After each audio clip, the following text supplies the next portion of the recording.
online gi business se aina kanagumba share tawreba share tawba matamsida forever living se genuine oibra scam di nachadi ko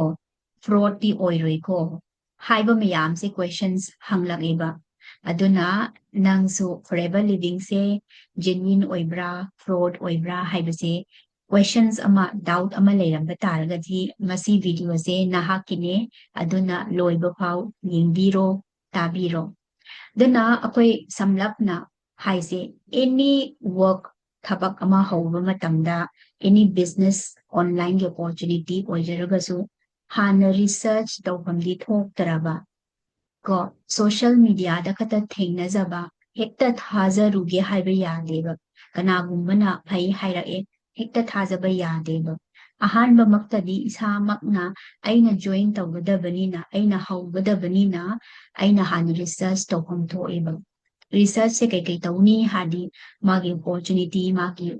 company gi background do khangba tare magi policy so aina phajana paam tare magi rules regulations leiramgani ba masi se aina phajana munna khangpham thoeba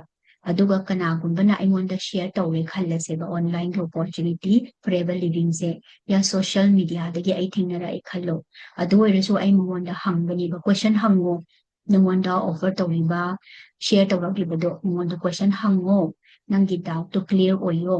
namna thangai sengna masi se ai gidamakta kana doine ai company gi maramda phajana khangre hairo matamsida nang hobi yar kadoine ba duna howdringaida before joining research tawoba hana verify tawo blindly trust tawoba aduga amasina forever living se karino forever living se karino haidi beginners ki oina aina series ama same krabane sigi youtube channel gi playlist ta yengo ko beginner gi oina forever living se karino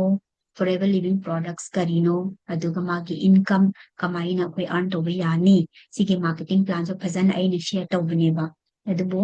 asida ai sum haibiramge forever living se karino haidi forever living se US based ki oiba aloe vera products health and wellness neba nutrition skin care products labor company mane aduga 170 plus countries ta labor operate tawraga labor ko registered oiba company neba amarom da haidi global oidoine ko samna haibada nangsu product se masak khange hairadi nangsu use to ba yaiba as a customer oine ko product se nang use to bada nangwanda chanaba harakpa result urakpa doidi nangi confidence lakani ba sumaina so nang na product se use to ba yai masak khangna na ba ko try to na ba taste to na ba aduga forever living se online business aisu hoge hairadi as a business owner oina adusu nahakna choose to ba yai ba simasu leire duna playlist ta leire do phajana yinthokpiyo ko aduga mathangdi asise is it a legal oiba business ra hai taragadi legal haise koi forever living di 1978 tagi registered oina company se leirakrabni india da khaktanate india da yengu taragadi every state ta magi head office leire duga koi northeast ta oiradi shillonga guwahati assam da leibani ba ko duga mahak se global oirine 170 plus countries ta mahaki countries ki matong ina laws leire regulation leire rules miyam leire si se follow tawraga luxury neba aduna masi se registered company amane haibase aina moi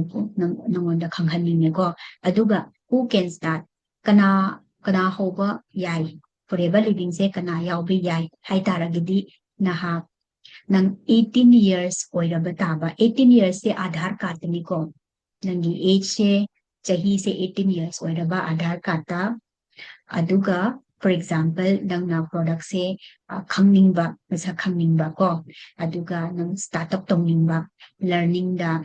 product su masa khangningba learn togin su leiba dream ma leiba ko nangi career oina explore toge hai taragadi kanagumba student housewife also employee unemployed retired nasigi opportunity se nangi schedule nangi goals matung inna fit oibra suit oibra adu ai targadi hawbe yai ko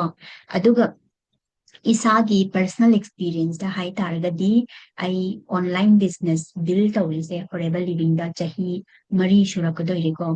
tuga ai gi personal experience da oi targadi sigi process sathabada ai gi yamna learning benefits yam lage kai no hai tardi communication skills leadership coach oi bangamba ko aduga samlapna haidi skills miyam leire si miyam si amna learn to bo phangi hana learn to bo phangba miyam aduga khoigi forever living gi marketing plan ni matung inna incentive rewards ke kasu yam leibani ba lamkhoi ba phangba ko luxury property da stay to ba free of cost da company de gi ne but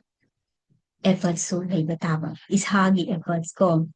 efforts thada doine kari gumba mai pakke honage reward phamge hai taragasu isagi personal efforts ama changani learning ama changani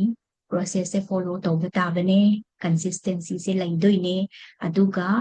long term vision se madugi damakta commitment su thamdoine ba adu hoiradi akhoi experience se am nungai jabani ko sima leire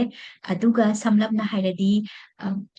kanagi damakta no amuka question se la adi who is it for kanagi damakta no haidi forever living se mi umna mak kidina chade ko